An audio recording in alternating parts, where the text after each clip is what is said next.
start. He's not a European. He's a Jew. He's Defragger? What does that have to more do with related your to Muhammad than you?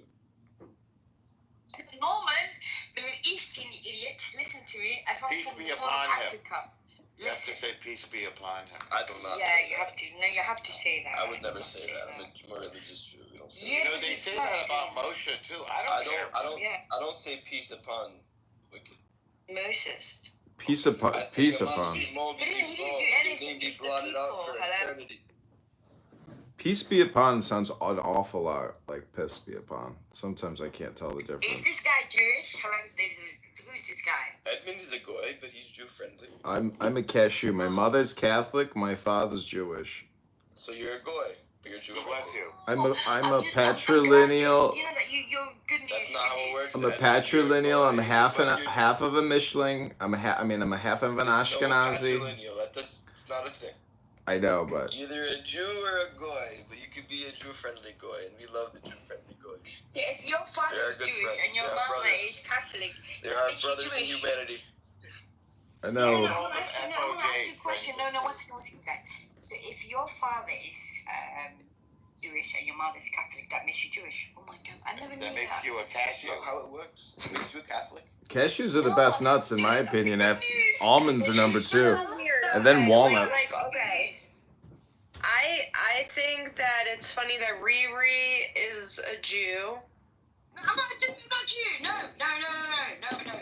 Oh, she's not Jew. She's just an Ashkenazi Somali. I No, forgot.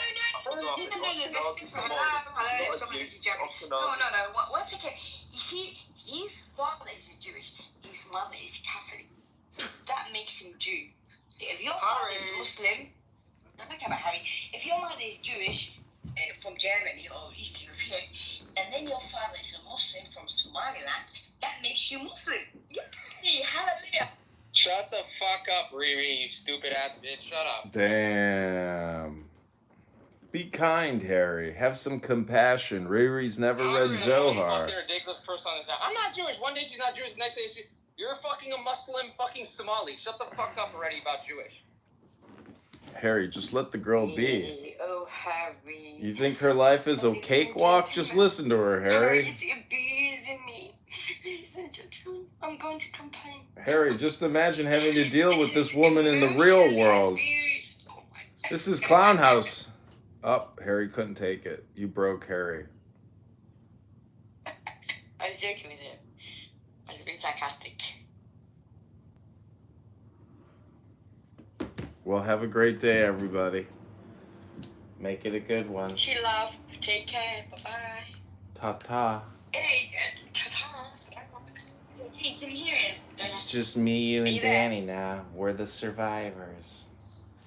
Everyone left because of what I said, or what happened? What did he say? What did he say, baby?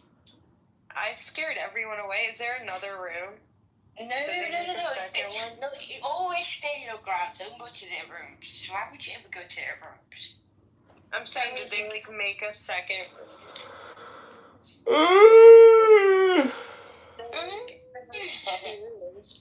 So Riri, it was interesting how you greeted me before. Can we talk? Me and you. Let's talk me and you. Okay. Because I feel like you're very important, you're very smart, you're elegant, but I feel like people don't give you credit because you're really intelligent. How do you know all this about me? Because I've seen you. The way you behave. She's using herself as the basis of comparison. That's how she knows. Do you think that's what's going on? No, I just feel like do not listen to what other people think, in my opinion. Like, other people are so stupid. You see, this is Clubhouse. Nobody knows who you are. Except, like, Spooky, Shlomi, you know? I know certain people in Clubhouse. You get it? Real life. Yeah. And there's other people that I don't know who they are. So they're not important to me. I don't have to address to anything to them. Do you get it? Yeah. Yeah, and you talked about your son and stuff like that, and I'm interested in people like you because I feel like I can be related to your son, if that makes sense. The fuck? My son, like, you know how... You're from your, he would say my mom's Jewish and my dad is Christian or non-Jewish, right? Orthodox. Yeah. Yeah. Alright, ladies, ready? Yeah, I'm always so close to you. Left foot red. I can understand his ideology. Right foot red. What? Left hand green. Yeah, so I don't want to Right hand mess yellow. up my son by having two different religion Left foot parents, green. and I don't want to fight with his dad over having two different religions, because it's not fair. It's like such a funny thing to Right fight foot about when all three religions have the same creator, and we're all here, we're all a creation, and I think it's beautiful. You cannot tell me this is not. Is he watching Rugrats? No, I'm looking at YouTube. I agree.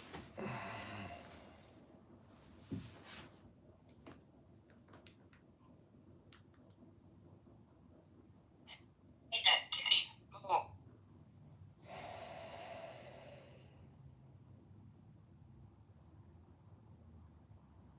Can you hear me? Unfortunately, yes. Yeah, what's going on?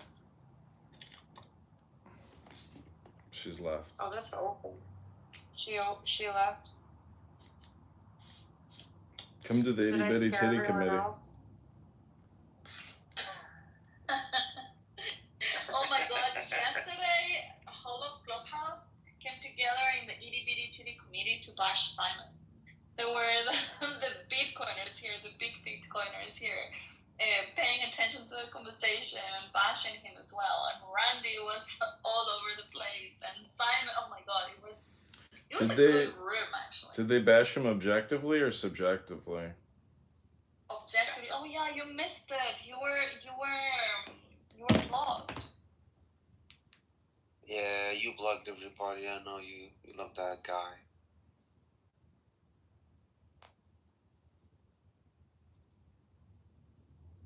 Simon, why don't you come up on stage, dude? Was Simon repeating verbatim and ran? Simon, me and Simon were having a debate with some philosophy people this morning. He might be tired from that. You were having a philosophy debate, David? Yes. Why are you surprised? It's like when Diego tells Kevin is a good, Keegan is a good philosopher in his own way.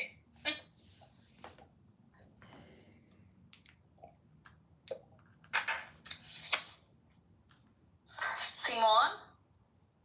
Anyway, yesterday was hilarious, and it was a shame that you were not here. That's the Everybody say toodaloo to Bone.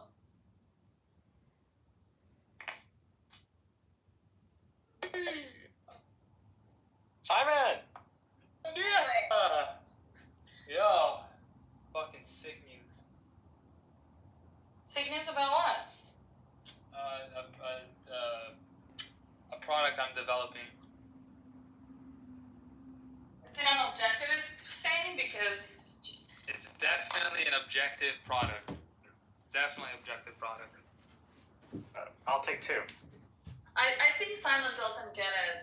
And my concern is that he will die and will not have gotten it. My concern is that I don't give a fuck, and you guys will still be understanding objective as subjective. Well, that was the best. Like when you left the room and everyone was still talking about you an hour later. Who, here or in the other philosophy? Yesterday. Yeah, I just got destroyed by that guy fucking Zemeni or whatever the fuck that guy's name was. Yeah, that was a funny conversation. What were you guys talking about? Objectivism? No, just like political theories. Yeah, but what about? Because you were Like sure. free speech, property rights theory, like a bunch of stuff. Yeah. And what was he defending? Well, because I said, I don't agree with fraud, and then he goes, what constitutes fraud? And I gave him an example of, like, if you buy, like, a diamond, like if a person, the vendor tells you that the diamond is like 1 in a million diamond. It's like from a Chinese heirloom, and he sells it to me for $1 million, but he actually just bought it for like $18. I consider that fraud, and it would be coercive to do so. And he goes, "Oh, so you're like the leftists who want like a nanny state?" And I was like, "What?" He's like, "Well," he goes, "the what you're advocating for is like, what you're advocating for, what you're saying are two different things. So on one hand, you don't want a nanny state, but on the other hand, like your definitions of like coercion or fraud don't actually meet the criteria, because by your own standards, because what you're saying is there's speech that you don't like, and because you don't like that speech, you're considering it coercive." And he goes, "The logical conclusion to what you're saying is that you have to legalize fraud, because as long as they can say whatever they want, they have to just be informed about it, because nobody's actually forcing them to purchase it." And I didn't have like a witty answer to that, but I mean, like, if I had to apply this, respectfully, then I think that's like more of a retarded view, because I can't be expected to know everything about everything.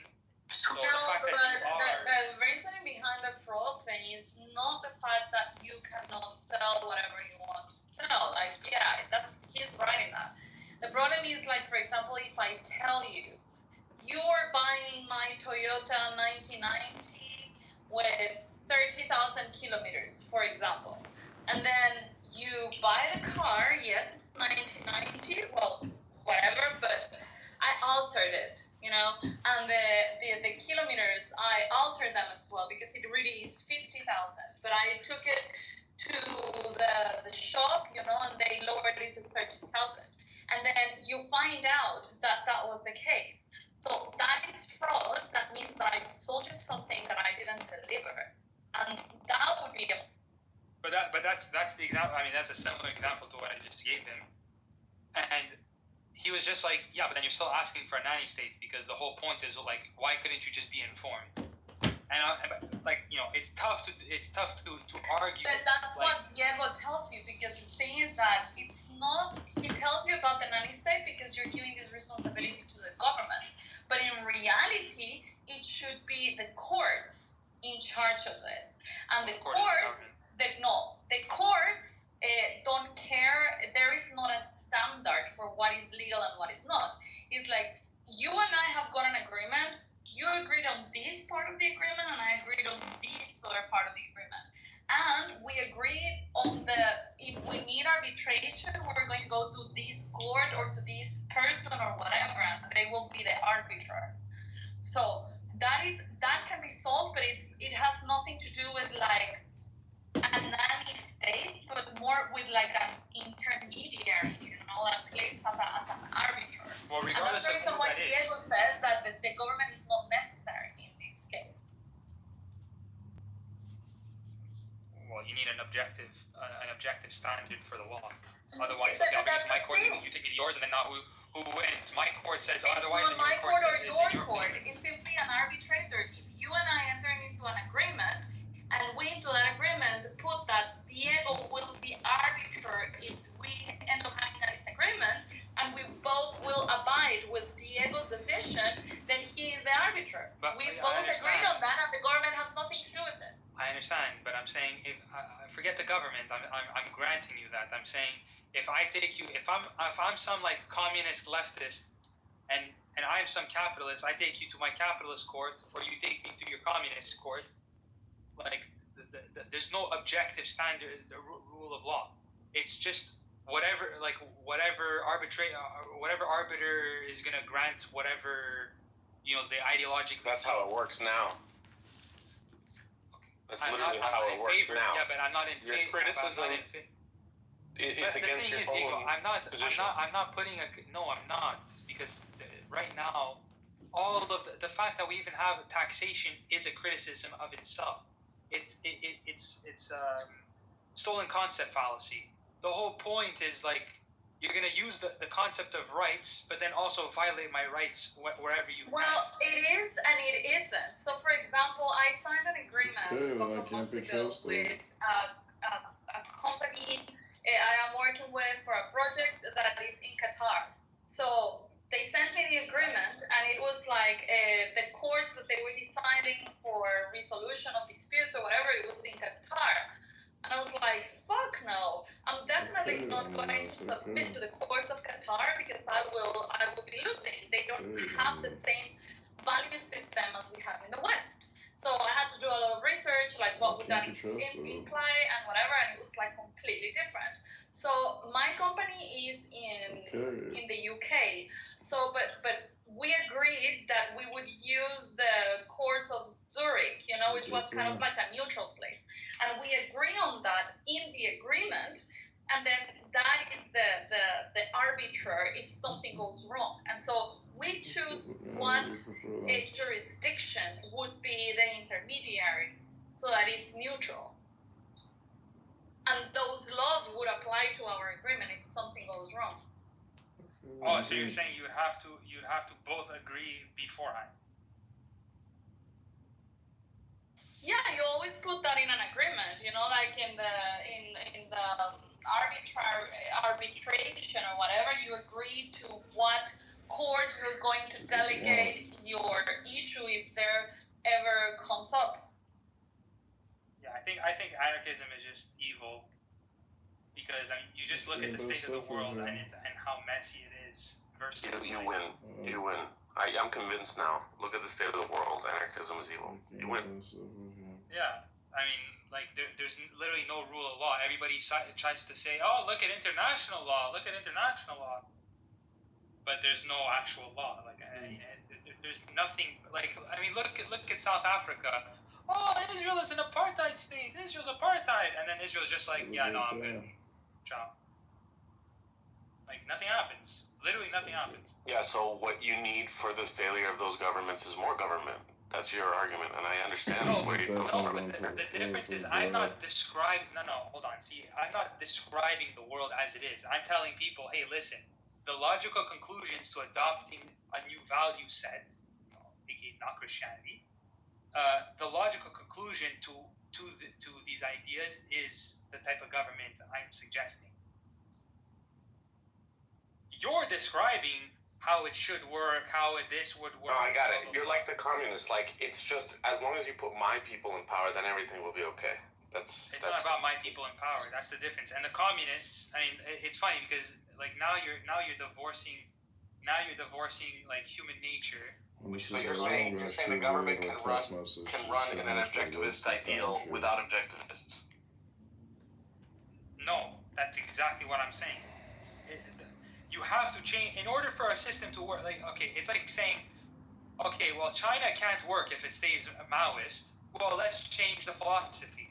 Okay, well, they changed the philosophy and they went to more capitalism, and as a result, they went from a starving nation to a thriving nation. Okay. Relatively speaking.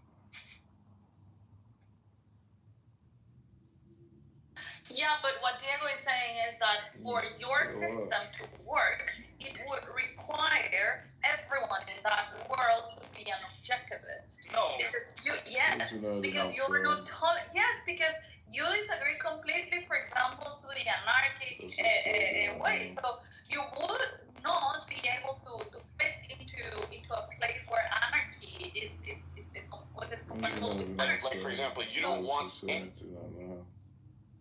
I don't know if he's in the Matrix or it's me. Yeah, you went in the Matrix, involvement in it. Right? Wait, involvement in what? Sorry, you said there has to be an objective standard, so no contract can be put together by two people voluntarily unless the government is involved. Because, according to you, it's about the contract, it's about it being adjudicated. Of course, it's about, but that's what. I'm not saying. If there's a dispute in the contract, but there was no objective standard, right? Then we've got a problem. So you can't permit that. That's because it goes against your system. What do you so mean? You want permit what? Permit what? You need valid contracts to adhere to the objective standard. Well, the contract is a consequence of the standard. This The contract is a shoot a video or a text message. consequence of the standard, exactly. So, the objective standard is an objectivist government. So what you want is the government to be involved in everybody's business, because that's how you make sure that the objective standard is in these contracts. No. If not, then you begin to have exactly what you're complaining about, which is chaos, or which you're complaining with anarchy. Yeah, because for example, Think about this logically. Think about this logically. If you go into the USSR, I understand what you said. Hey, Simon, do you consider prostitution immoral? Yes. Why? Because it's just giving up your body, your values. No, but hold on, Neil. But why? Because you're giving up your It goes against the standard of my life, right? Or something like that. Okay, so what? So according to you, that would be against the standard of objectivity, of objective morality. So why Diego and I entered into a contract in which he gave me, a house, so long I have sex with him twice a week? That would be prostitution. That would be prostitution. But it is between him and I, and we agree on that. So why should you be the judge of what is in that agreement just because your objective standards of morality don't agree with that? That is what the government would do. No, but that's not what I'm saying at all, actually. I'm simply saying if there's a breach in contract, you have an adjudication. That's possible. Okay, I stopped having sex with him. But now we have No, I get what he's saying, but now we have another problem, okay? So, let me get this straight. If I don't have a breach, my contract can exist in any form that I want, and there's no need for the objective standard to get involved, okay? But then the question is, if that's the case, then if I choose not to contract with the adjudicating body, why do I suddenly have to do that? Why are you? Okay, but then that's a breach of a contract, right? Well, because you breached the Or contract. there's no contract whatsoever, so it's like more like rape or something, legal rape. Relax with legal rape. Well, it's enforced against me, against my will. What do you want me to call it? Rape against my wallet. It's retaliatory use of force because you breached the contract. No. So hold on. That's not how that works. Someone claims I breached the contract. Someone has a complaint. That doesn't mean I actually did anything. I have to bring you to court to make sure that the facts are proven properly. So basically, whoever brings the complaint first gets the other person forced into a law. So basically, nefarious people who want to fuck around, who are very good with papers, have high IQ, are very select in-group, make sure that they have people in every single judgeship, and they control all the lawyers, right? And they rub their hands together, are going to go ahead and make sure that you get complained against, because you have no other choice but to go to court, right? Well, maybe in an anarchic state, but again, like, this is an objective. What do you mean in an anarchic state? That's how it works now, and you're calling for more of that. I'm not describing the world now. I'm describing a world where people have to be fucking better human beings rather than accepting all these dumb contradictions like people fucking have the right to healthcare. And as long as you see the parallel, because that's exactly what Marx called for and what the Soviets called the new Soviet man. Marx divorces human nature from the ideas. But you're divorcing human nature from the ideas. You're saying they have to be better human beings. Our system doesn't require better human beings. It requires more order. Yours requires better human beings and less order. Order just comes in a vacuum then. Oh, we have order now, guys. No. How does that come about? No. Order is okay. So you literally said that the government is the monopoly of violence. So that implies less order, right? Because they don't have to adhere to what other people want. Are you kidding me? It's less order because you force people to do things. Okay, let me put it like this. Let's say that you measured. Hold on, Simon. Let's get this straight. Let's get this straight. Again, you've read the objectivist literature. You know it's not the government's role is not to initiate any force. It's It's a But that's retaliatory. But you don't understand how a complaint works, dude. If Issa says, I complain that Diego stole $100 from me, there's no proof at that stage of the litigation that anything has occurred. There's just wait, hold on, Simon. There's just a complaint. And what you're saying is that based simply on a complaint, the monopoly of violence has the legal right and justification to force a person to become present before them, and whether they like it or not, be adjudicated under their standard. That's what your claim is. But what happens is that you want to skip over the complaint part and go straight to the fact part. But you don't understand how the process works. The process requires an entire trial until facts are established, and then a jury has to decide, or the judge himself. So it's like you're skipping over all this important stuff where I'm saying, hey, rights have to be preserved, rights have to be preserved, and you're like, to hell with rights. And so what I'm saying to you now is, if you were to just, and I don't agree, I don't think that this is possible, but if you were to measure and quantify every instance of someone having their rights violated, in other words, being forced to do something that they don't want to do, which is have aggression brought upon them, then by your logic it would follow that the monopoly of violence and force would be the largest aggressor in that fashion, right? Because they're the ones that bring everybody to them, regardless of whether the complaint is legitimate or not, and force them to be there. What is the step he's missing? The arbitration one? He's saying I'm missing the fact that just because I'm complaining, I get to go to the government. Yeah, just because you complain doesn't mean that you're right.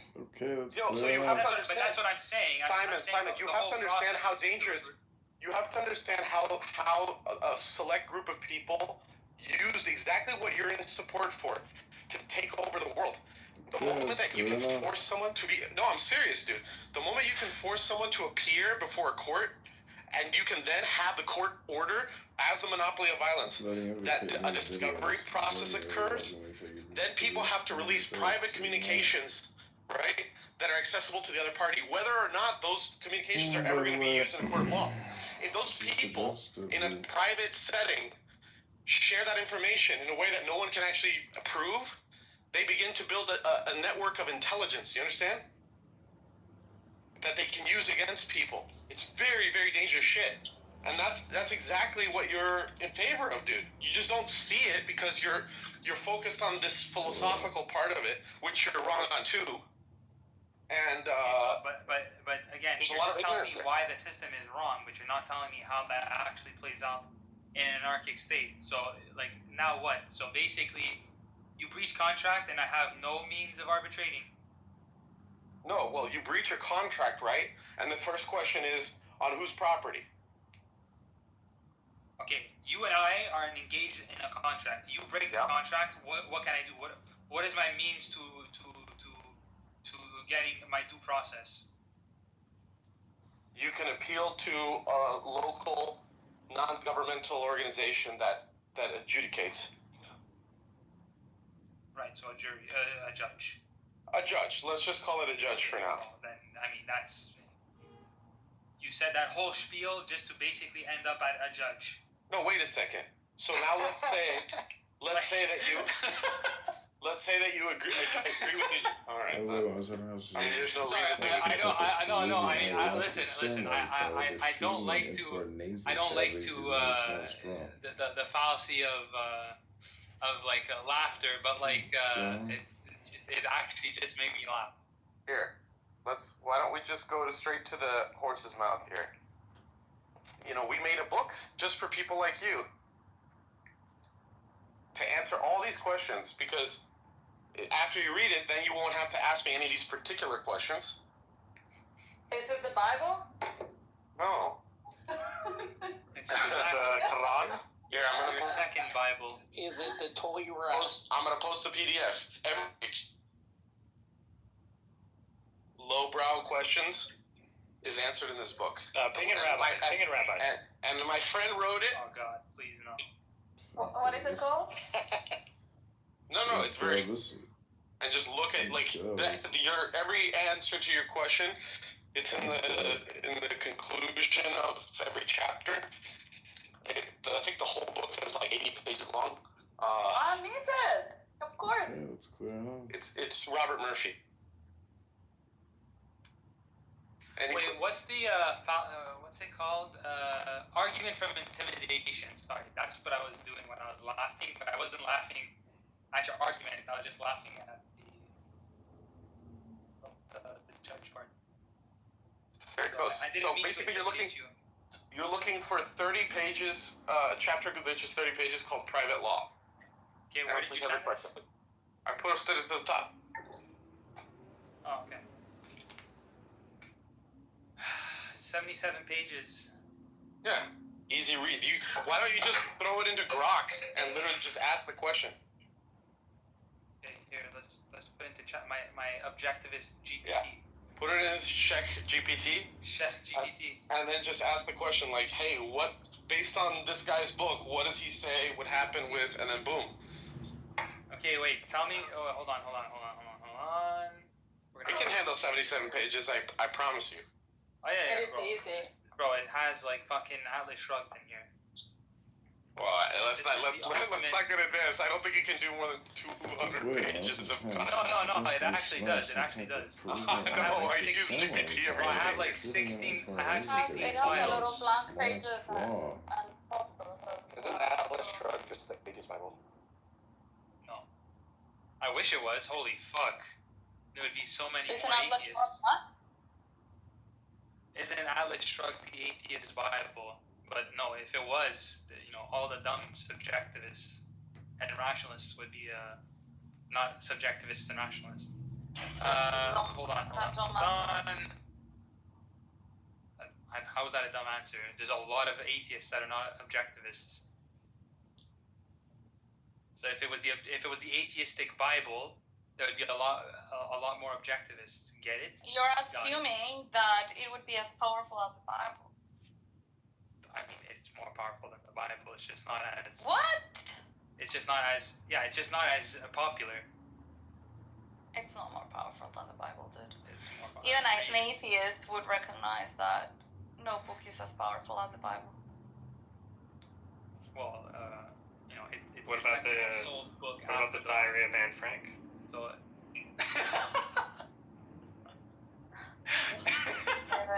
What's the question I'm asking over here?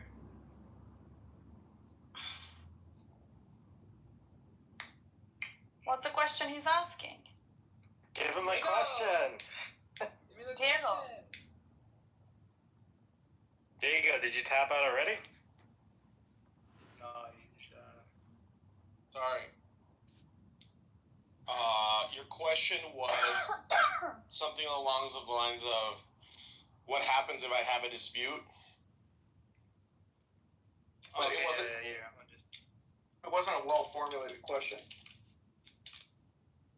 Well, I mean, if there's a dispute, what do I do? If I breach a contract, what's my means of arbitrating it? What do you do now? Let's start with that. What do you do now? He punches him in the face. Now you can't do fuck all. I mean, Okay, here's what you do now. Here's what you do. Let's see if we can agree on this. Here's what you do now. You go to an attorney, right? And he has to be licensed by the bar, which is a monopoly, which stops competition, which makes him extremely expensive, right? Am I right so far? Yes. Let's get rid of Okay. the bar. You could represent yourself, though. Hang on. Okay, so you represent yourself. Okay, good. Yeah, we can use ChatGPT now. Yeah, that's right. Okay. But you get what I'm saying here, right? So your solution is what exactly? What differs from what happens now, just so that I can understand, and then I'll tell you what differs from both of them. What you want and what happens now. Ideally, you present yourself in front of the court. You go, you present the evidence, and then based off that arbitration, they take it a step forward, or they say you have basis claims, move on. Okay. So same thing. All right. So there we go. You can't complain against that. You can't complain against that. That would wait a second. Now you're making a huge claim. Let's be practical here. What happens now? And it's exactly the same in an anarchist society. There's no difference. So let's just keep going until we hit something that we can start philosophizing about. But so far, you haven't gotten to that point.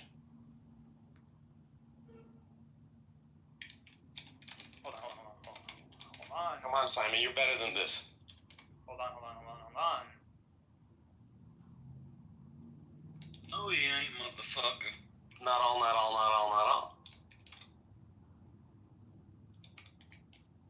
Oh, you're awake, Lou.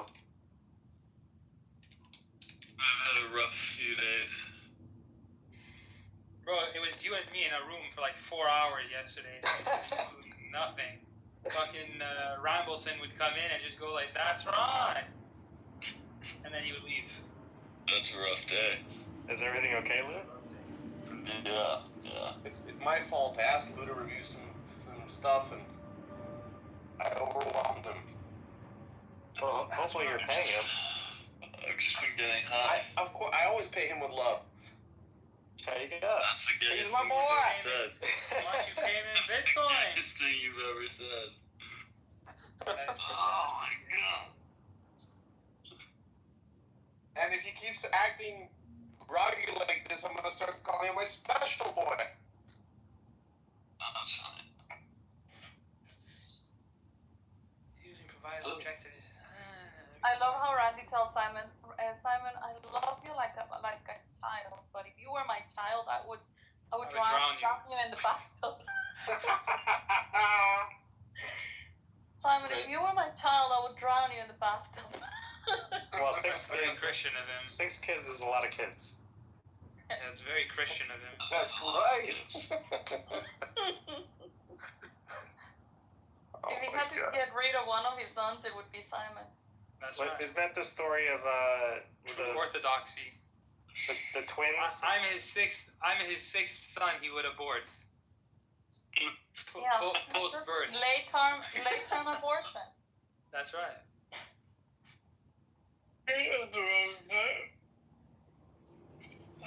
Okay, what are we doing? Are you Okay, asking me chaos to find a theory. point to philosophize? Robert P. Murphy. Oh, I love describes a chaos model of theory. Private law where disputes would be arbitrated by independent private judges or arbitrators chosen voluntarily by the parties involved. However, applying a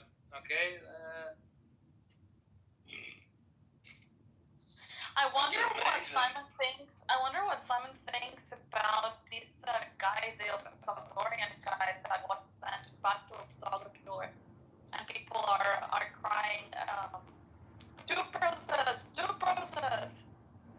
Yes, what the hell? That's like, of course he has a right to due process. He doesn't have a right. He's not a citizen. Yes, he does. It doesn't matter. It's No, like he just broke the law. He he's needs not to be sent back.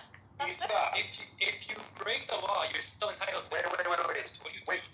Government did exactly what the objective standard is, didn't they? They arrested the judge that said he should come back. So that's the objective standard being applied, even to a judge. That's not what I mean. Just because you break the law, you still need the process to make sure that he broke the law. What law?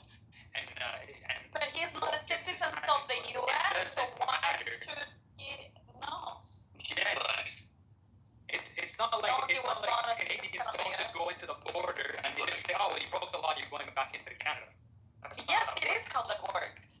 You No, it isn't. You cross the border, Simon. You cross the border without permission. They're allowed to kick you out. That's not what I said.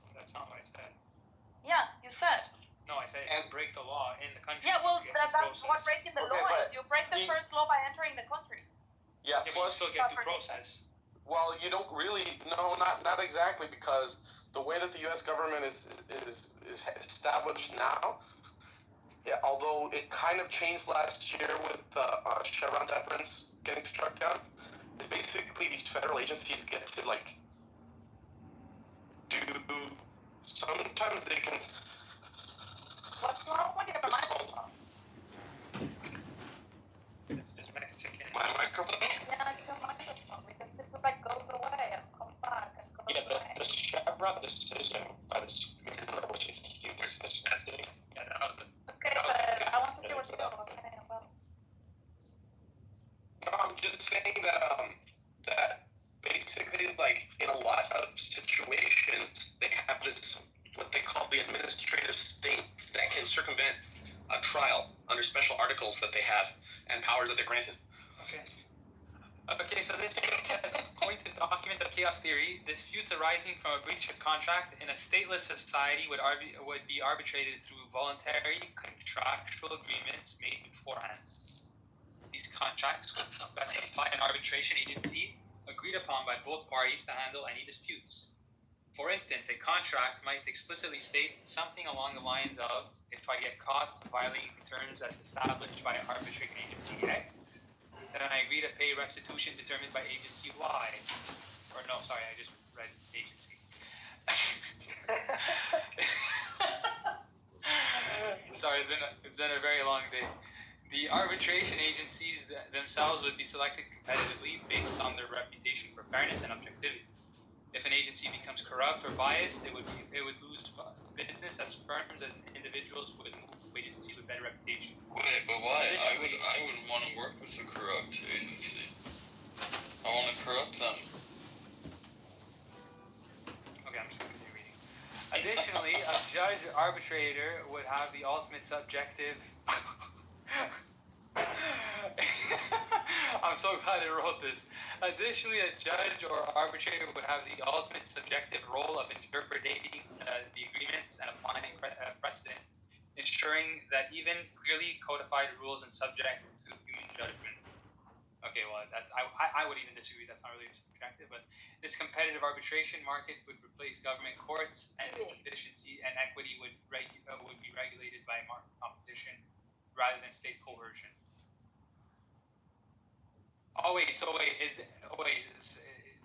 This is quoting. Is this quoting directly from the thing? It's being subjective. It's paraphrasing. But listen, okay, now you hit on another problem that we have with you, which is that your assumption that a human can be objective in their adjudication, which, well, they can't because, no, they can't because. Hold on. I just want to make this clear. So, are you saying that if I read the document and the document says, I'm going to give you 10 apples in exchange for 1 banana, but if I don't give you the banana, we're in breach of contract. And if you say that, if I read that out loud and I say, okay, well, you didn't give him the banana, that's subjective.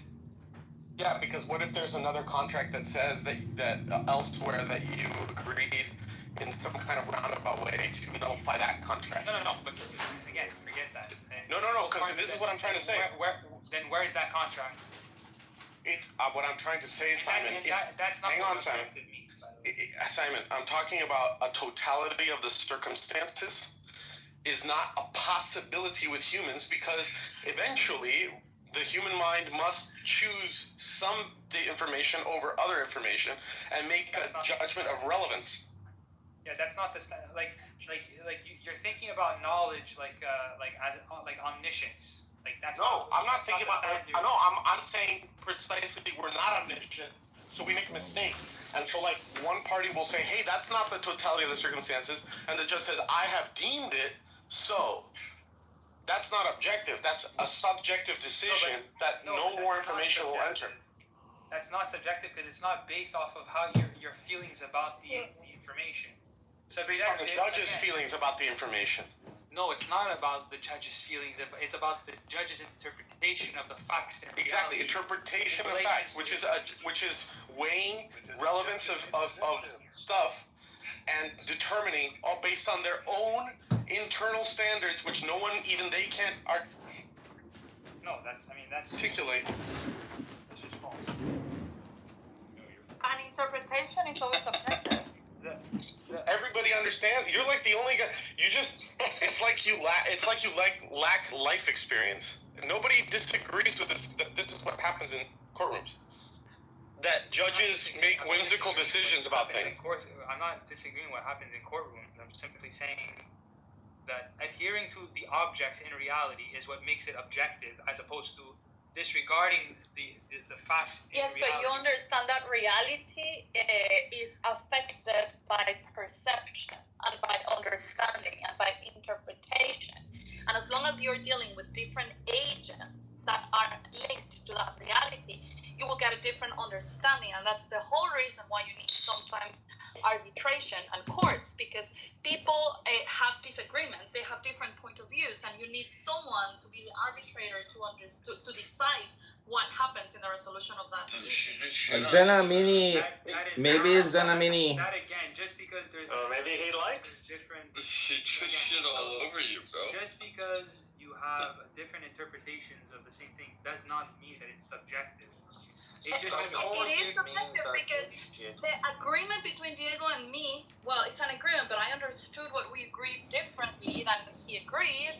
And so then that's the reason why we need an arbitrator, because we cannot get to an agreement amongst both of us. Simon, I'm trying to apply force on you, to be honest. Simon, I was literally deposing a guy yesterday, and we looked at a series of conversations, like 20 conversations, where they call another person a partner and explain exactly how the thing works. They even talk about how much money the company is making and how much a particular guy is owed. And two people both said, well, that's got to be a typo. Even though it's very clear, and I have no doubt that anybody would side with the fact that it's clear that they're defrauding the other partner. They say things like, I was being sarcastic there.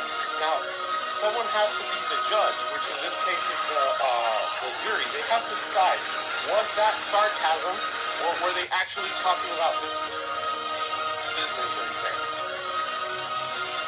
Like, click your fingers and say, don't get the point. So you're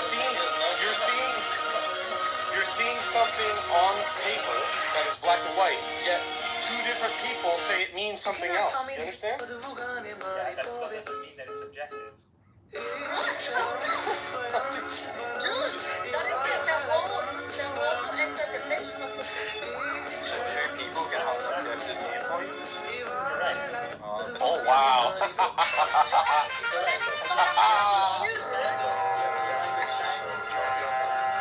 If you stayed at a youth residence. Okay, see, DJ, this is where we got to yesterday, where Simon Reach quit. Because I told him that he is actually a religious fundamentalist, and he follows his text like the Sandiggers follow Muhammad. Yes, you did.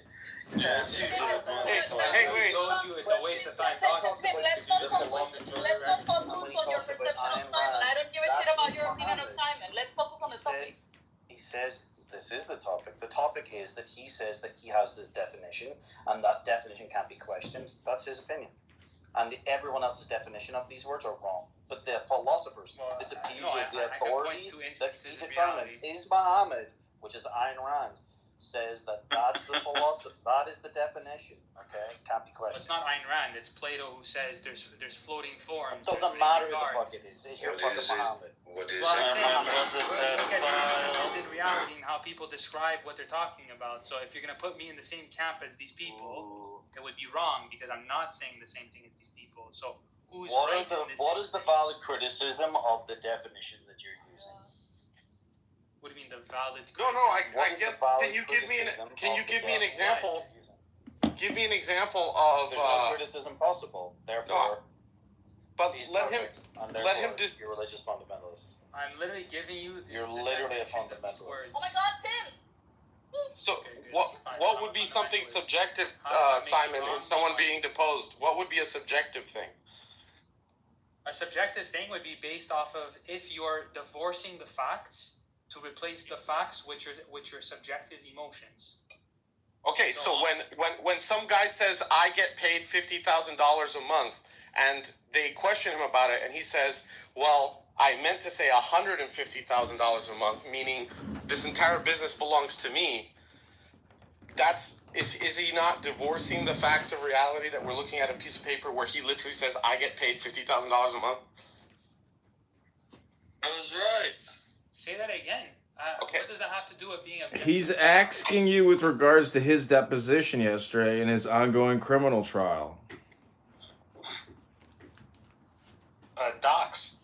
Just repeat. No, it has nothing to do with criminal. No, I'm saying that if someone says I get paid this much, so one guy says in a conversation, doesn't the whole company make this much?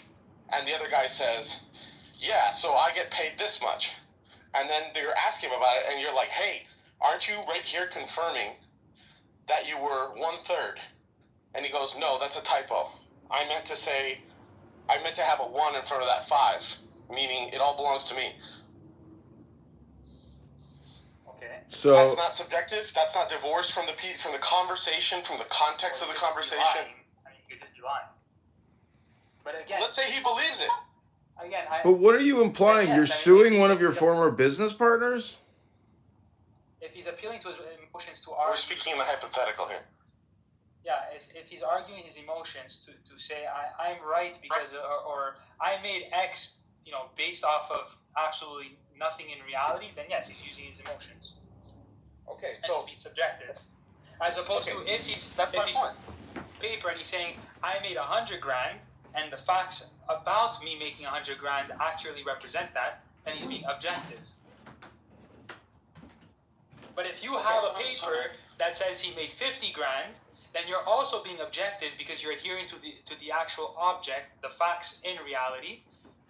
Just because you don't have all of the facts doesn't mean that you're being subjective. It just means you don't have enough evidence to support, whatever he's, trying to claim. But again, that's a whole other thing. But the point still stands. Right. As long as you're adhering to the object in reality, you are being objective. Okay, but you're conflating terms here. Facts based on what you just described are subject to change based on more context. Well, Why are you stating obvious? Facts Why are you making obvious statements? On the object in reality, you have to identify what those facts are. So you might not have all those facts, but you still need to be able I know, to but identify you're them. saying that these facts are subject. Yeah, go ahead. Simon, you're saying that these facts are they can change if someone adds more context. Well, yeah, knowledge is contextual. Okay, so the point exactly, and that's the whole point. If knowledge is contextual, guess what is not contextual? Truth. Truth is not contextual. Jesus, I've read books. I mean, are you guys literally learning how to use English for the first time? You're defining terms. What's wrong with you people? You guys are having a conversation about defining terms, and you're completely unaware of it. Kick me. Like it fucking matters. It's so stupid.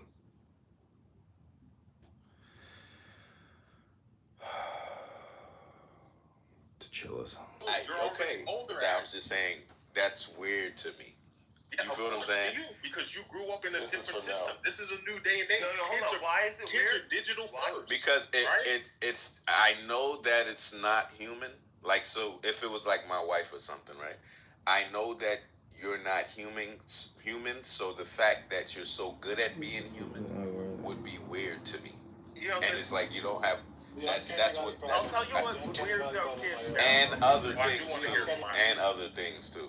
So let's do this. Let me get. And I appreciate that. I appreciate that. Are we doing another cue or So Pops, I do want to get, because Io hasn't spoken. We've all spoken. Io is one of the experts in this field, so I do think it's important to get his perspective on some of these things, because he's been listening. I would love his critique also, or whatever his perspective is, and then we'll go to you, Pops. Nah, you gotta catch him up. You gotta catch him up some too. Thank you. So what? If you want to reset I think you should catch. Yeah, with the whole school thing and what you're talking about with the you want to reset. You say Io should respond to that? No, they want to reset the room just before because you said he's an expert. I don't want him. We're gonna focus on education. I thought Io was here. Were you not here? I was here, but maybe it's the room reset. He was here. Yeah, I saw Io. Yo, King, just accept it, bro. Just accept it, bro. I'm not talking about listen. AI can do all the tap dancing, but it's not gonna It's not gonna get that genuine human experience, bro. For what a kid needs, bro, in their adolescent phases. It's not gonna do that. Okay, it doesn't need to. So you're then it's not gonna replace the teacher.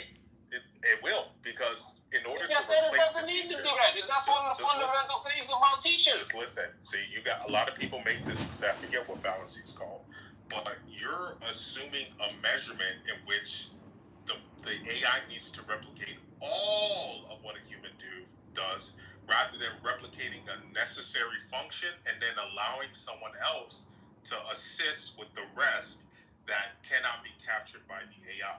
You keep thinking that I'm talking about just an AI model. No, the AI would work in No, but tandem. can you argue? Because why would you bring up? I ain't gonna lie. You just brought up it being indistinguishable from a human, bro. And slaves. So why would you bring that up? Hold on. I'm saying, why would you bring that up and then say you're not saying they have to be all this and like you're contradicting yourself right now. No, I'm not.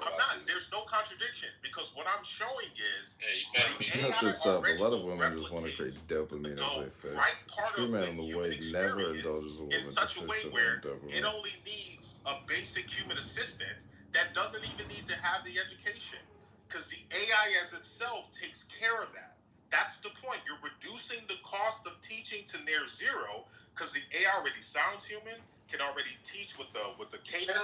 Can the AI do all those things? Can the AI do classroom management? Like, what about classroom management? How would the AI be able to acquire classroom management? What is it called? Classroom management.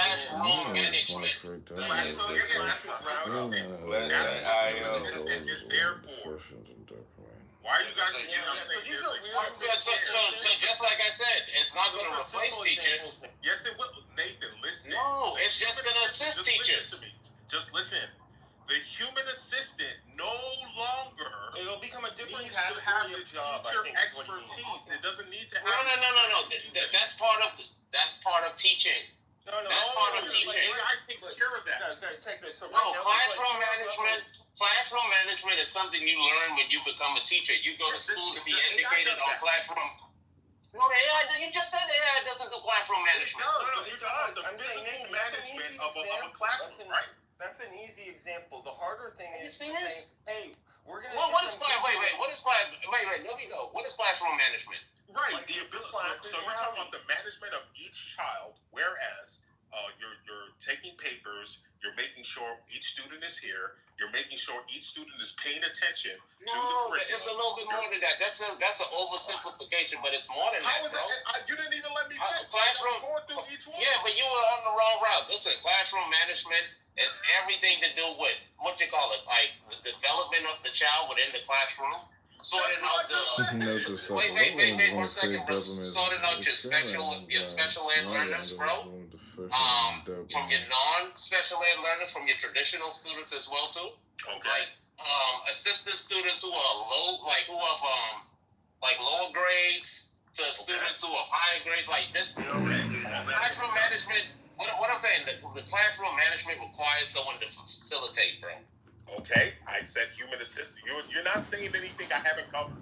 Yeah. So when you say human assistant, wait. When you say human assistant, it's like, why would you replace a teacher and have a human assistant when that's part of teaching? It takes longer to train a teacher because now there's less good training. What do you mean? Hold on, oh my God, you don't get it. You don't get it. That's a class within education that you learn, right? You're not gonna just You're not gonna just understand classroom management and have a person just study one. Yeah. Just study classroom management. Study classroom management and not understand education.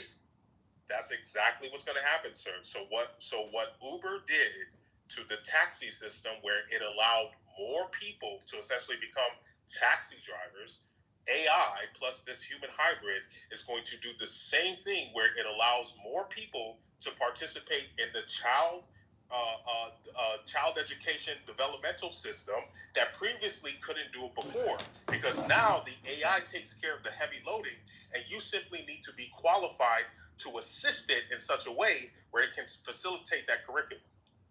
So you just without teachers working with AI? No, because now remember the key here, Nathan, is more. Remember, like Uber, now more people, because they don't have to become some expert in something. More people can qualify to simply assist. What do you mean expert? You think he wants AI working with teachers, not teachers working with AI. Yes, that's right. No, what he's talking about is the requirement of a bachelor's degree. Correct. You think teachers are expert within teaching, bro? Yeah, you don't need a bachelor's degree anymore. I got what you're saying. You technically don't. You technically don't, right? You technically don't. You technically don't need a bachelor's degree in a lot of positions, right? I get that. But that's one of the, but the thing is, if you're going to be a professional, right? That's one of the tools you need to be a professional, a bachelor's degree. That's why it's let required. me finish with this. But if we're talking about teachers, teachers are profession. It's a specific profession, bro, in education. Yeah. That's why it's okay. So let me finish with this, and then let's go to IO. Because you know me, Nathan. I like to make these things tangible in a way where we can measure this. So I'm saying, Nathan, in less than 3 years, the headline is going to be AI teacher Betty or Sarah takes the world by storm. That's what you're going to see. That's what we're going to see. Someone's going to create a system, an AI system, that's a better education system for damn near zero. And that in 3 years. It's going to take over all the headlines. In less than 3 years. In less than 3 years. Yeah, okay, let's do it. He's talking about the model. Wait, bro, why are you talking, bro? King, what only people on this stage do? who tell you that deaf can speak. So why the fuck you talking? Hey, Nathan, can I ask you a question real quick? King, what is the responsibilities of the human? I think it would help the conversation. What are the responsibilities of the human assistant? What does a day for the human assistant look like? That might bring a little bit more understanding. Yeah. So the person. So they like similar like a substitute teacher. Yes, very similar. I'm glad you caught that, Nathan. So it's similar to a substitute teacher in the sense that he is only there to help facilitate, like for instance, if you need to pass out papers, if that's the case, or if you need to, like Nathan said, there's certain kids that have behavioral issues. If the teacher can monitor, the human assistant can monitor those kids, put them in a specific course. He's only there, he or she is, and it's really he, because we need more he's. He is only there to help facilitate the things that the AI cannot capture. That is what he's there for, and more people can qualify for that than we currently have in the system. King, I disagree, bro. You gotta listen to teachers' experience, bro. Listen to the teachers' first year. Listen to teachers' first year of teaching, bro, and see how long it takes you. See how long it takes students to be like fully incorporated into like their learning environment. Yeah, you don't know how bad. Like I said, let's look for the headline, bro. I think King. I think you don't understand how bad it is, bro. Like when you have kids that don't want to learn, bro, and you got to come up with creative ways for them to learn. You as an individual, and that comes with your delivery. AI isn't going to be able to do that, bro. I don't know if you went to school with Pookies and Ray Rays, bro. When I went to school with Pookies and Ray Rays, bro, they wasn't sitting down there, bro. They wasn't sitting down there, bro. Was like, you know what? I'm happy at being here. They wanted to be. They didn't like it over there, bro. I think that listen, it's gonna triumph for maybe like a year. Then they're gonna realize that, you know what? We need to bring the teachers. I remember. Look, think about this. I remember when I was in the military, right? They decided to get rid of the drill sergeants and advance individual training, right? That's after boot camp. After you go to boot camp, you go to a specialized school for your job, right? So say if you were doing finance, you had to go to a finance school. So they had these not drill sergeants, they were called platoon sergeants, right? They was less strict, they was a little bit understandable, and those new ass soldiers, bro, they ran through. I'm talking about pregnancy, drugs, like it was hard to be able to retain soldiers. So shortly afterwards, they implemented the drill sergeants back because they realized that they took a little bit off their neck, bro, and they were able to abuse the system. That's what AI is going to do. It's going to have a whole bunch of people abusing the system, bro, and they're going to say, you know what? We need to bring the teachers back, bro. All right. I love the doom perspective. It's needed so people get a contrast. But I told you what's going to happen in less than 3 years, so we can make this real. We will see a headline. Teacher Betty, whatever they're going to call it, Teacher Lola takes the world by storm. So let's go to IO, because IO is an expert more than me, right? And I would love to hear his perspective on all of this when it comes to school choice, the education system, what's coming with AI. Anything you want to touch on, IO. Would love to hear your perspective. Yeah, thanks. Before I get started, I'm going to be in Detroit the 12th to the 15th, so if you're in that area, I might be able to meet up with you. I'm going to an Automate conference there.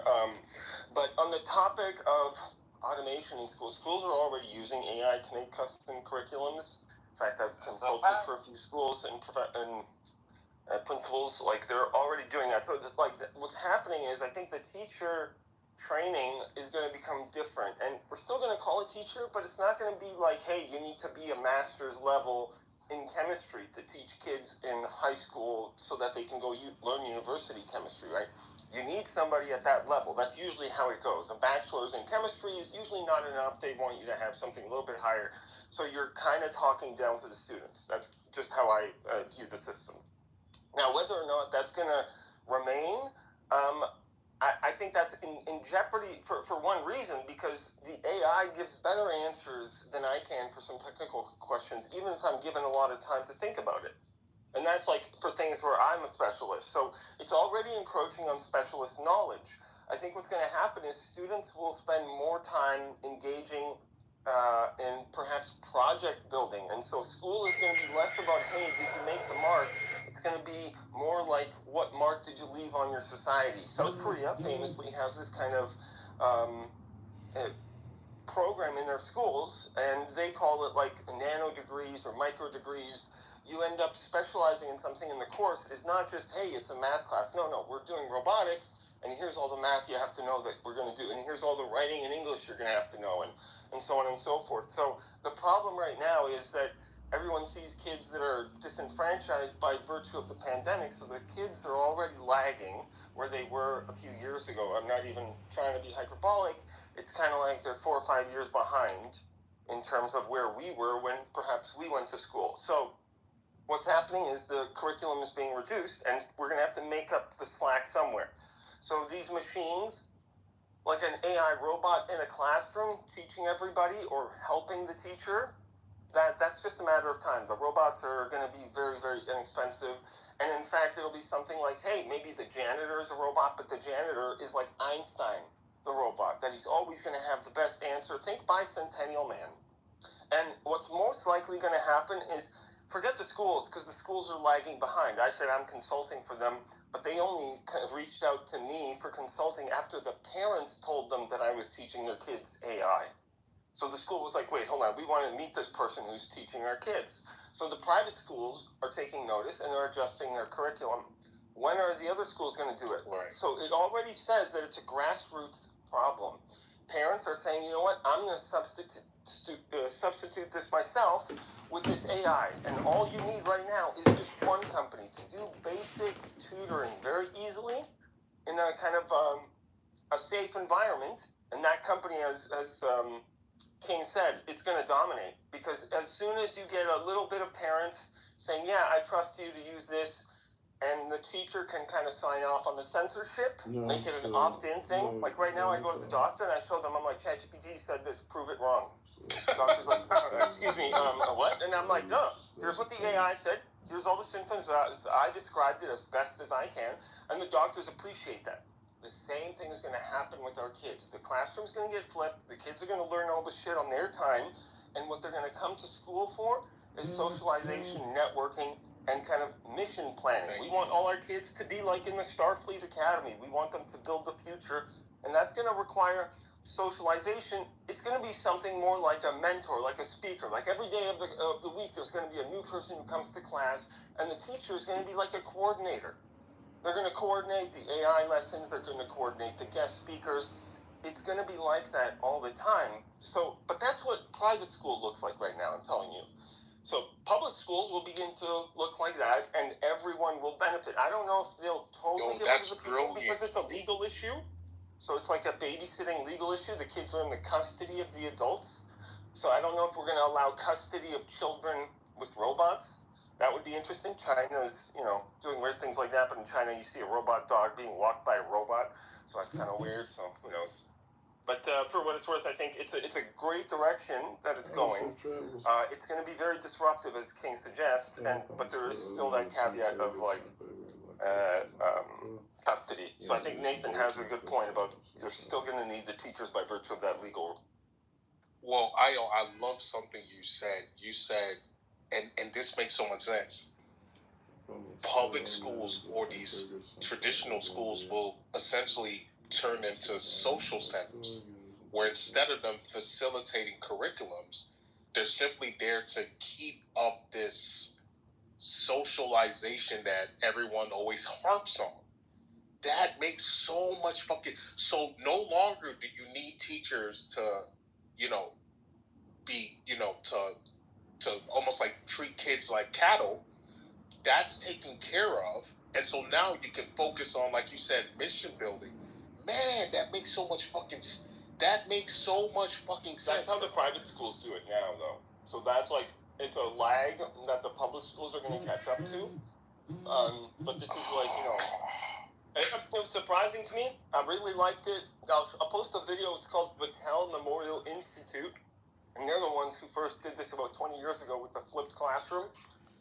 And if you want to know who Battelle is, Battelle was the guy who helped fund Xerox. So it's like the legend before the legend before the legend. So it's quite the place. And they do crazy shit. And they run a lottery for kids all over the country. Does not discriminate on any reason. They just pick kids at random. And their system is a, it's an Excel... It's not acceleration, but you have to excel in the course. So you have to get 90 or higher to progress to the next level. They don't just drag you by your ear, which is, I think, what Knowledge also mentioned, that, hey, he failed a bunch of grades, but they still pulled him through. So he didn't see any benefit in that education. So that's also... King, I know what this is all really about. Like, how do you even, like, Lion, that was... And obviously that's why I love IO, but man, that bro, how you feel about that, Lion? Because that makes so much sense. Like, Lion, because you did the homeschooling thing. So how do you feel about you homeschool, but then the high school just turns into a social center? This ain't about that, King. You are fighting because you are fighting for this. Check the chat. Hold on, let me see. I figured you out, bro. Hold on, let me see. I know what this is about. He's fighting for us to normalize well. Hold on. That's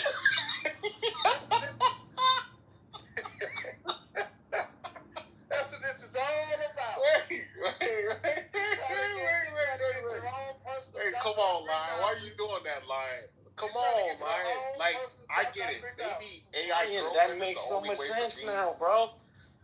Maybe AI girlfriends are the only way for me to reach 700 wives in this life, but come on, Lion. Let's not do that, man. Let's not do that, bro. Come on now. You know why they call me King Solomon. Let's not do this, bro. No, that makes so much sense. No, King, that makes sense. Yeah. Nathan, has such a big cost to it. So say it again, Mike. You know that being with a human girl has such a big cost to it. So you're like, yeah, interesting. Look, I don't like all the AI girlfriend shit, but Nathan, what IO said was brilliant because everyone's always like, oh, what are you gonna do? What are you gonna do to socialize the kids? The kids are not gonna be socialized no more. But you can essentially just turn these public schools into glorified social centers where they no longer need to teach, but they can focus on facilitating activity, mission goals, all the things that IO laid out. I think that makes so much sense. You're going to change the education system. You're going to you're going to just take up the education. From the ground up, like ChatGPT did. That's what he's saying, like he's saying that. He's taking out the education.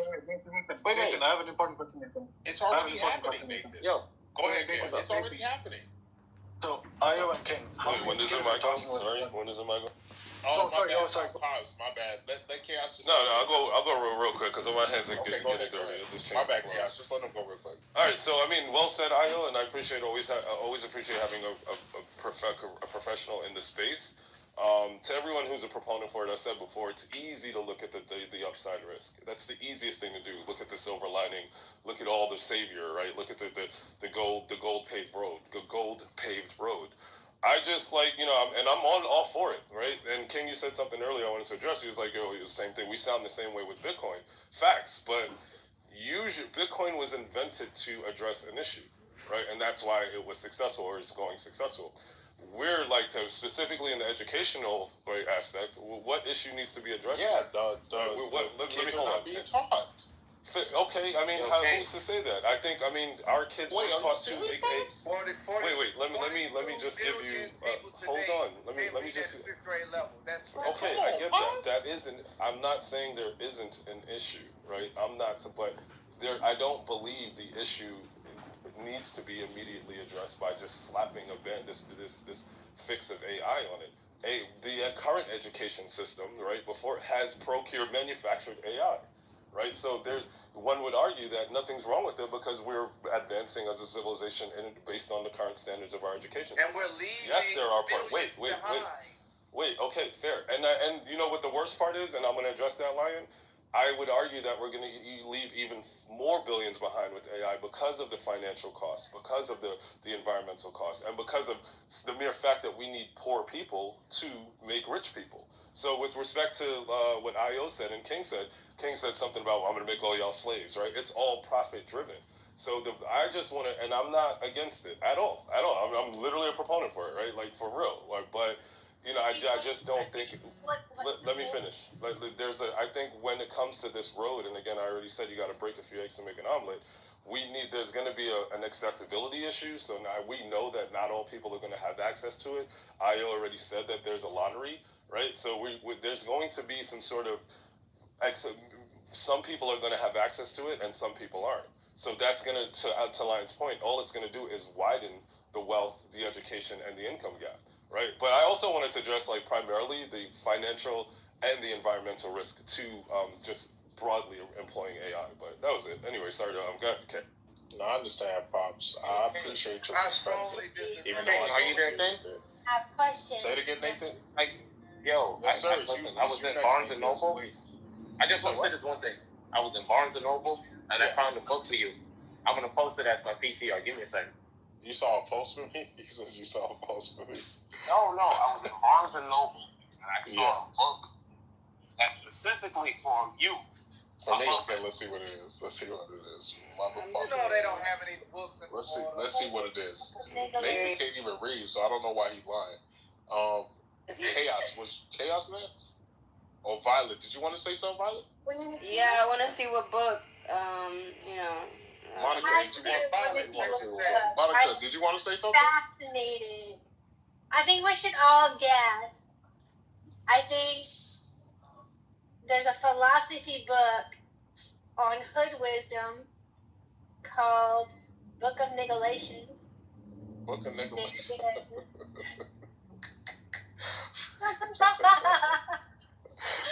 You need to chill, Monica.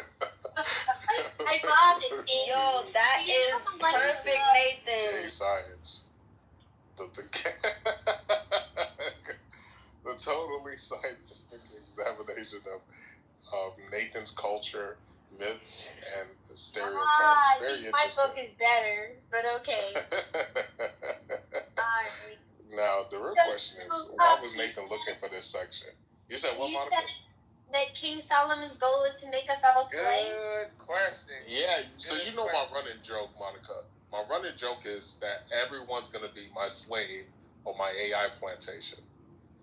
And it's simply, so what it's supposed to illustrate, Monica, is the asymmetrical opportunity that most people, not IO, but most people are missing when it comes to AI. So there are folks like IO and myself that realize it, and so we're doing something about it. So it's very similar, Monica, to, because you know I'm class of 2011 as a Bitcoiner, so I'm a very early discoverer of that monetary system, and so this is very similar. These conversations that I have around AI, where there's only a few people who really get it or are proponents of it, it's very similar to my conversations in 2012 to around 14 with Bitcoin. So. Have you ever cashed out? Ever withdrew any money from Bitcoin? I'm waiting for the price to go to 1.5 to around 2 million, because then I'll be around like a billionaire at that price point. So that's when I'll do some cashing out. Not yet. Okay. No. So when you cash out, I did have another point. Are you planning on paying the state and federal taxes for that billion. So hopefully by then, Lion, given what Trump and how the United States is moving, there won't be Lion, I'm hoping there will be no reason to cash out, right? I can just borrow against the assets and just live that way. So there will be no reason to cash out. I can just use it like a mortgage, or because there'll be enough financial instruments around it to where, hey, I can just get cash flow by borrowing against it or doing something of that sort. We already see those tools now. So. Dang, I sent the PDF version of it. There you go, spreading the gospel. Nathan, you always spreading the rainbow gospel, bro. That's your favorite gospel, bro. I'm telling you, you love these rainbow niggas, man. I do have a sincere question, because you know, Solomon, I don't use the black slur. I don't call people racial epithets. I know. You're not being. My bad. Go ahead. Well, Cedric said Nicolations is the same thing and Negro is the same thing, and I'm like, it's not. Cedric said I was trying to steer this conversation into money, finance. I'm sorry, Solomon, just enter in chat. You can go back to my line. That's what's going on. So that's an interesting question. I don't know. The Lations one sounds like yours. What's the up, best Poppy? thing you came up with today is the My gay. girl, Poppy. What's up, Poppy? What's up? Nigga, shut up. Bro, I was shocked saying this. Why are you telling me to shut up, Ryan? The Nigerians made it. I was talking. Oh, Solomon was about to answer my question, Lion, and then we can go back to finance. Nathan just said that I was boring, and I said the best thing that he came up with within the last hour was a gay book for you. Then I said, nigga, shut up. I see.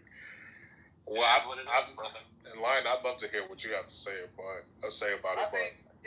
I'll get on this really quickly. I was waiting until the riffraff died down.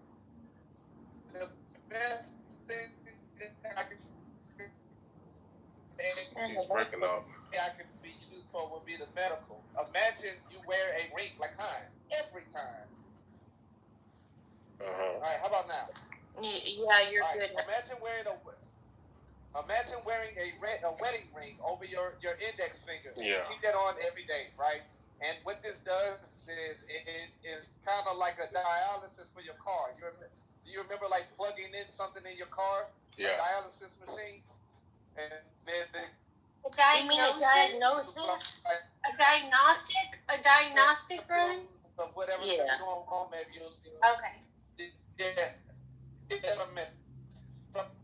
Is he in the Matrix only for me? No, it's pretty bad. You're in the Matrix a little bit, Lion, but you're talking about a diagnostic. Right. Now imagine you put this on every day, you keep it on all day around like a ring.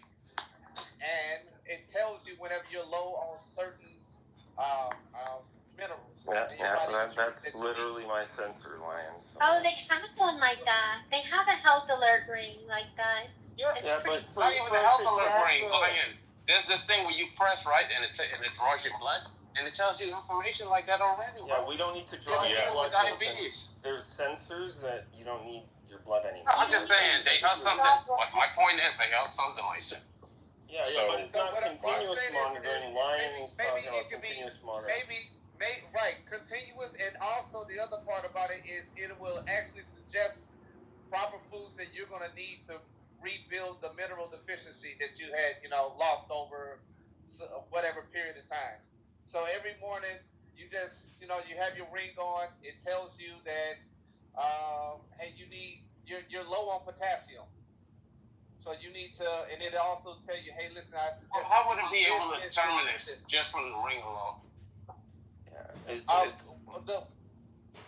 would be maybe radio frequency through your local tablet or computer or something. No, it's a radio frequency that you wear. They're just injecting this type of technology already inside of your body. Come on, Pop. So you have the technology in your body? Yeah, it's like nanochips. They're injecting it. I don't do anything where you have to inject anything in your body. But the point is that if this was possible, that we could possibly preserve life probably into the 200s. Yeah, I've heard 150, but yeah, there's pretty much no limit if you can reduce all the stresses and things like that. And here's the hope with our technology, and part of the reason why we got funded was, hey, if there's a signature, radio frequency signature for the molecules, and there's a radio frequency signature for when the bacteria is active versus it's dormant, then maybe we can program matter. So maybe in some future, you just say like, oh, look, I'm low on potassium. Okay, so then it sends a bunch of signals into your body, not just measuring the ones from. And that's exciting work being done by Dr. Michael Levin's lab. In fact, their most recent work shows that you can reverse cancers just using these kind of software programs that are not necessarily only correlated to the genes. It's like software that runs on the genes, the signals that oscillate on them. That's something that we had previously missed. That seems to be a big part of the picture. So. Safe travels, Io, when you go to your convention. Best of luck, too. Yeah, thanks. I'm meeting an investor there, and if anyone's going to be in Detroit, 12th to the 15th, probably meet up or say hi or whatever. Have a great. Good luck. But I don't know, Nathan, back to Nathan and his gay science book. Nathan, were you really thinking of Solomon when you took that picture? You know Nathan is a yes, faggot. I was like, yo, I'm looking at faggot. You know you hella sus. Listen, I went and I looked right in the young adult section. And you know, they have their fantasy books and everything like that. Then I went by the manga section. I was looking at this manga. Bro, they have the complete Attack on Titans over there, bro. I was like, oh shit. And I went down to another island. And the first thing I see, I was like, oh shit, Kate. And I looked and I was like, oh, gay science, oh shit. Let me go take a picture of this for Kate. But I tell you what book I saw what was for me. Monica, that don't sound suspect for you. This was a book where I saw what I was like, I'm definitely gonna get this book. That's you asking. Monica, that don't sound suspect, Monica? It sounds like he's attracted to the man on the cover. It sounds. I saw this like one and I was like, I need it. And his microscope and all the paraphernalia. This was the book what I was interested in. Oh, come on, Nathan. You know that wasn't even. That's something. Yeah, I was like, hold up, let me.